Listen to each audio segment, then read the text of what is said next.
दहेज निषेध अधिनियम 1961। सबसे पहले एग्जाम के लिए बहुत जरूरी जानकारी, हाई स्कोरिंग पॉइंट।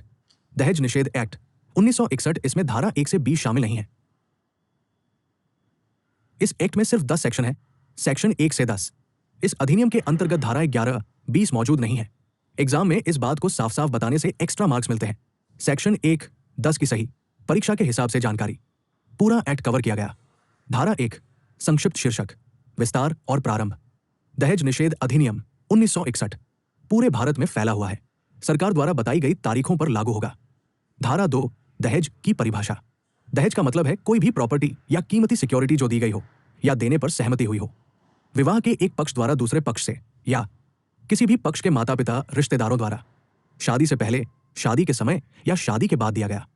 मांग के दिए जाने वाले पारंपरिक उपहार शामिल नहीं है। परीक्षाओं के लिए सबसे जरूरी परिभाषा। धारा 3, दहेज लेने या देने पर जुर्माना। दहेज लेना या देना अपराध है। सजा कारावास, न्यूनतम 5 वर्ष। जुर्माना कम से कम 15,000 रुपए या दहेज की कीमत, जो भी ज्यादा हो।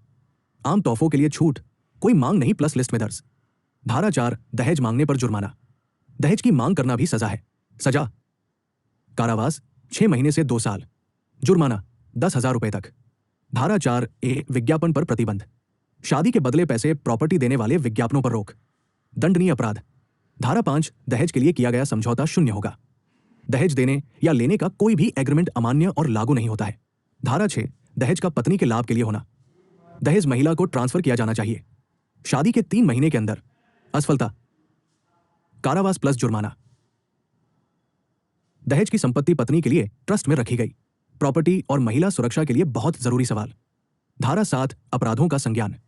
कोर्ट तभी कॉग्निजेंस ले सकता है जब पीड़ित महिला, माता पिता, रिश्तेदारों या द्वारा शिकायत, लोक सेवक बटा मान्यता प्राप्त कल्याण संगठन। कुछ अपराध नॉन कंपाउंडेबल होते हैं। धारा 8, अपराधों का संज्ञेय और गैर जमानती होना। दहेज अपराध है, उपलब्ध किया हुआ।